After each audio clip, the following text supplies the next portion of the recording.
हर हर महादेव। जय शिव शंभू, जय माता पार्वती। भक्तों, आप सभी का स्वागत है आज की इस वीडियो में। भक्तों, आज की इस वीडियो में हम उमा महेश्वर के व्रत पूजन की बात करेंगे। उमा महेश्वर का व्रत दो प्रकार से किया जाता है। एक तो भविष्य पुराण के अनुसार मार्गशीर्ष के शुक्ल पक्ष की तृतीया को किया जाता है, और दूसरा ज्यादातर प्रचलित है उत्तर भारत में, वो है नारद पुराण के अनुसार भाद्रपद मास की पूर्णिमा को किया जाता है। तो भक्तों, मैंने यहाँ चौकी पर पीला वस्त्र बिछाया है और फूलों का आसन देते हुए अर्धनारीश्वर भगवान की फोटो स्थापित की है। साथ में एक प्लेट में शिवलिंग और नंदी जी को विराजमान किया है। भक्तों, यह पूजा आप घर के मंदिर में भी कर सकते हैं और इस प्रकार से चौकी लगा करके भी कर सकते हैं। भक्तों, यदि आपके पास इस प्रकार की नारेश्वर अर्धनारेश्वर की फोटो नहीं है तो आप शिव परिवार की भी फोटो रख सकते हैं। मैंने एक प्लेट में फूलों का आसन देते हुए सुपारी से गणेश जी बनाए हैं, उन्हें भी स्थापित कर लिया है। धूप दीप को भी यहाँ पर मैंने स्थापित कर लिया है। इस प्रकार से भक्तों, पूजन के दौरान ओम नमः शिवाय मंत्र का जाप जरूर से करें। अक्षत और पुष्प लेकर के गणेश जी को, नंदी जी को, माता पार्वती को, सभी देवी देवताओं का आवाहन करेंगे, प्रार्थना करेंगे कि हे सभी देवी देवताओं, आप आइए हमारी चौकी पर अपना स्थान ग्रहण कीजिए और अपना पूजा करने का सौभाग्य हमें प्रदान कीजिए। उसके बाद अक्षत और पुष्प भगवान के चरणों में इस प्रकार सभी में छोड़ देंगे और प्रार्थना करेंगे कि हमें पूजा करने का सौभाग्य प्रदान करें। सबसे पहले धूप दीप यहाँ पर हम जला लेंगे। इस दिन भगवान शिव जी और माता पार्वती की पूजा की जाती है। इसे श्रेष्ठ व्रतों में से एक माना जाता है। इस दिन शकर नामक व्रत भी किया जाता है। जल से शुद्धिकरण कर लेंगे। शकर व्रत में भगवान इंद्र का पूजन किया जाता है। भक्तों, ये जो व्रत है बहुत ही चमत्कारी व्रत होता है। इस व्रत को करने से परिवार में प्रेम बढ़ता है। इस प्रकार से हम सबसे पहले अभिषेक करेंगे। इस पूजन में शिवलिंग का अभिषेक किया जाता है। मैं यहाँ गाय के कच्चे दूध से अभिषेक करा रही हूँ, आप चाहे तो पंचामृत से भी स्नान करा सकते हैं। तो इस प्रकार से मंत्र बोलते हुए ओम नमः शिवाय, ओम नमः शिवाय मंत्र का जाप करते हुए अभिषेक करेंगे, शुद्धोदक स्नान करा देंगे। बुद्धिमान संतान की प्राप्ति होती है। सुख दाम्पत्य जीवन, सुख सौभाग्य में, मान सम्मान में वृद्धि होती है। सबसे पहले हम गणेश जी का पूजन कर लेंगे। पति पत्नी के बीच में प्रेम बढ़ता है और उनका साथ साथ सदैव बना रहता है। यह व्रत उन लोगों के लिए बहुत ज्यादा अनिवार्य है जिनका परिवार बिछड़ गया है या किसी गलत फहमी की वजह से परिवार अलग हो गया है। भाई बंधु के बीच, पति पत्नी के बीच नहीं बन रहा है तो इस व्रत के प्रभाव से संबंध अच्छे होने लगते हैं। भक्तों, मैंने यहाँ गुड़हल और दुर्वा का पुष्प अर्पित कर दिया है। जो भी आपके पास पुष्प हो वो आप जरूर से अर्पित करें। आज के दिन भगवान शिव को काले तिल जरूर से अर्पित करने चाहिए। मैं यहाँ पहले गणेश जी को लड्डू का भोग लगा दूंगी और उसके बाद हम भोले बाबा का श्रृंगार करेंगे। तो मैंने जल को साफ कर लिया है और चंदन से हम यहाँ त्रिपुंड बना देंगे। आप चाहे तो ओम भी बना सकते हैं। तो भगवान शिव को कुमकुम का तिलक नहीं लगाना है, सिर्फ चंदन का ही तिलक लगाना है। जनेऊ अर्पित कर देंगे और वस्त्र रूपी कलावा अर्पित कर देंगे। क्योंकि श्राद्ध पूर्णिमा भी होती है आज के दिन, ये बहुत ही विशेष दिन होता है, तो उमा महेश्वर का व्रत आपको जरूर से करना चाहिए। वस्त्र रूपी कलावा अर्पित कर देंगे। तो इस प्रकार से भस्म वगैरह जो भी श्रृंगार है वो सभी अच्छे से कर देंगे। भक्तों, ये जो पूजा है हमें प्रदोष काल में करना है। सुबह में आप सिंपल पूजा कर ले और पूजा का संकल्प लें कि आप पूजा व्रत किस प्रकार से करेंगे। अग्नि देवता का ध्यान करते हुए दीपक का भी पूजन कर लेंगे।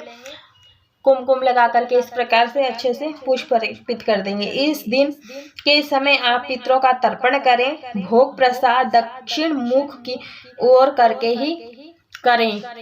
तो भक्तों ये जो पूजन करना है पूर्व या उत्तर दिशा की ओर मुख करके करना है। तो इस तरह से हमें उमा महेश्वर का पूजन करना है। तो भक्तों इस प्रकार से हम माता को कुमकुम का तिलक लगा देंगे। और भक्तों ये उमा महेश्वर की बहुत ही सरल पूजा विधि मैं आपके साथ शेयर कर रही हूँ। अक्षत अर्पित कर देंगे। अगर वीडियो पसंद आती है तो वीडियो को लाइक शेयर जरूर कीजिएगा और चैनल पर पहली बार है तो चैनल को सब्सक्राइब अवश्य रूप से कीजिएगा। इत्र लगा करके वस्त्र रूपी कलावा अर्पित कर दिया। आप चाहें तो पीले वस्त्र लाल चुनरी माता को अर्पित कर सकते हैं। चंदन लगा करके मनोकामना बोलते हुए शिवलिंग पर हम इस तरह से बेलपत्र अर्पित कर देंगे चिकनी साइड करके। आप यहाँ बेलपत्र 5, 7, 9, 11 अपनी इच्छा अनुसार चढ़ा सकते हैं, क्योंकि कुछ मिले ना मिले बेलपत्र जरूर से इस पूजा में चढ़ाना चाहिए, तभी हमारी पूजा संपूर्ण हो जाती है। भक्तों इस प्रकार से हमें हाथ में उमा महेश्वर की जो कथा है ये इस तरह से सदाबहार का फूल आप जरूर से माता पार्वती को अर्पित करें। इसका अर्थ होता है सदा सुहागन रहना। तो इस तरह से सदाबहार का फूल हम अर्पित कर देंगे माता को। और जो भी पुष्प हो आप वो अर्पित कर दे। भगवान भोलेनाथ को सफेद पुष्प अर्पित करें, क्योंकि भगवान भोलेनाथ को सफेद फूल अत्यधिक प्रिय होते हैं। अगर आपको मंदार का फूल पीला, पर्पल या फिर सफेद मिल जाता है तो आप जरूर से चढ़ाएं। अगर नहीं भी मिल पाता तो कोई बात नहीं, जो भी बेसिक सी चीजें हैं वो आप ले लें और वो आप चढ़ा सकते हैं। धतूरे का पुष्प अर्पित कर देंगे। अगर आपको फल मिल जाता है तो वो भी आप अर्पित कर दें।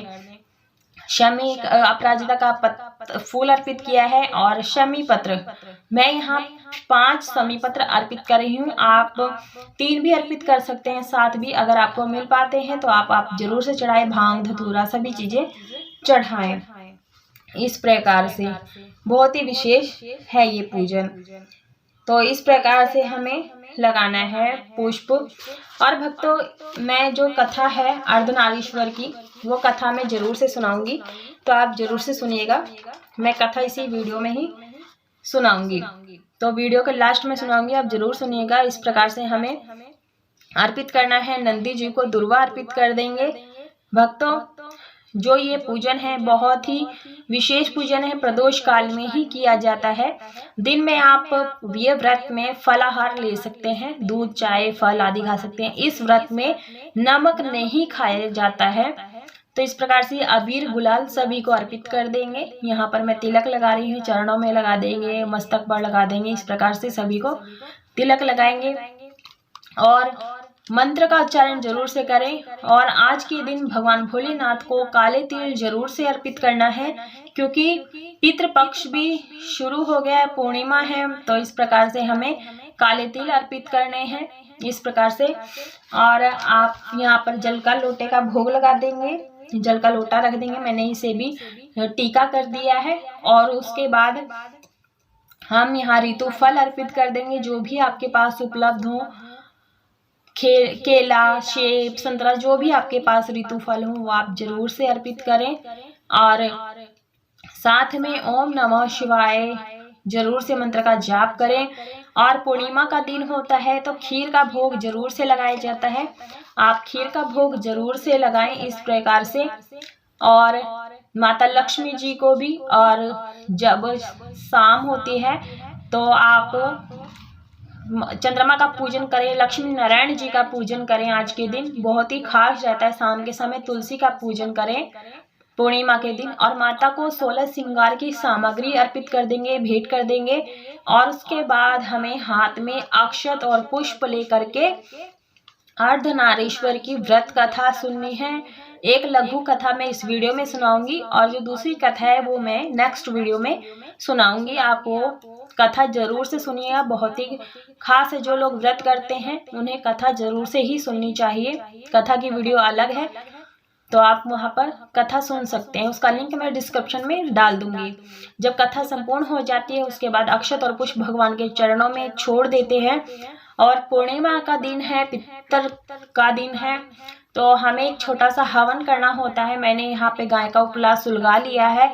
उसके बाद कपूर डाल करके घी की आहुति डालते हुए सबसे पहले गणेश भगवान की, फिर माता पार्वती की, शिव जी की और बाकी नवग्रहों के नाम की घी डाल देंगे 5 बार। उसके बाद काली तिल डालेंगे। आप चाहें तो यहाँ पूरी हवन की सामग्री भी डाल सकते हैं। उसके बाद हमें यहाँ पर जो हमने भोग लगाया है उसमें से थोड़ा सा भोग हम अग्नि देवता में डालेंगे। ऐसा इसलिए होता है ताकि जो भोग प्रसाद है वो सीधा भगवान को पहुंच जाता है। उसके बाद फिर से घी की आहुति देंगे और उसके बाद हम आरती करेंगे। तो हम आरती बाद में करेंगे। तो इस प्रकार से हम कपूर से आरती कर रहे हैं। आप चाहे तो दीपक जो जलाया है उससे भी आरती कर सकते हैं। आप चाहे तो यहाँ पर दीप कलश की भी स्थापना कर सकते हैं, आपकी इच्छा है। उसके बाद हम कपूर से आरती करेंगे। भक्तों, अब हमें आरती करने के बाद एक मैं कथा सुनाती हूँ आपको। यदि आप भक्तों व्रत नहीं कर पा रहे हैं तो आप शुद्ध सात्विक रह करके ये पूजा कर सकते हैं। बाकी जब भी आपको समय मिलता है, भाद्रपद मास की पूर्णिमा के दिन उमा महेश्वर का पूजन अवश्य रूप से करें। तो भक्तों, अब मैं इसकी कथा सुनाती हूँ। पहले हम हवन की आरती उतार लेते हैं इस प्रकार से, और उसके बाद दीपक को ठंडा कर देंगे इस प्रकार से 3 बार, और सभी चीजों को मिनस देंगे यहाँ ऐसे। तो मिनसने से ये होता है जो हमारा भोग प्रसाद, धूप, दीप, हर चीजें जो होती हैं वो भगवान सहर्ष स्वीकार कर लेते हैं। तो इस प्रकार से हमें हाथ जोड़ लेना, प्रार्थना करना है। पूजा में रही कोई भी भूल चूक गलती हो तो क्षमा करें और दक्षिणा जरूर से निकालें।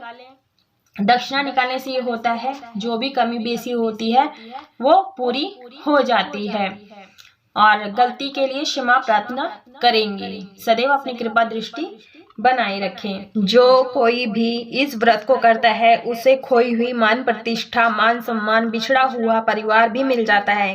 कथा संपूर्ण हो जाने के बाद जो जल का लोटा है चंद्रमा को अर्घ्य दे, चंद्रमा की पूजा करे। चौकी का विसर्जन अगले दिन करना होता है। भोग प्रसाद को परिवारजन में बांट देते हैं और जो फूल पत्तियां हैं उसका विसर्जन कर देंगे। इस व्रत में नमक नहीं खाया जाता है, एक समय मीठा अन्न का भोजन खाया जाता है। भक्तों, ये जो व्रत है 15 वर्षों तक किया जाता है। 16वें वर्ष में इसका उद्यापन किया जाता है। 15 ब्राह्मणों को भोजन कराने के बाद, कुछ दान दक्षिणा देने के बाद सोने, चांदी, तांबे या पीतल या फिर मिट्टी का कलश दान किया जाता है। कलश के दान करने के बाद में व्रत का उद्यापन किया जाता है। भक्तों, जानकारी पसंद आई तो वीडियो को लाइक कीजिए, शेयर कीजिए, ज्यादा से ज्यादा सब्सक्राइब कीजिए और कमेंट बॉक्स में हर हर महादेव अवश्य लिखिए। पूरा वीडियो देखने के लिए धन्यवाद।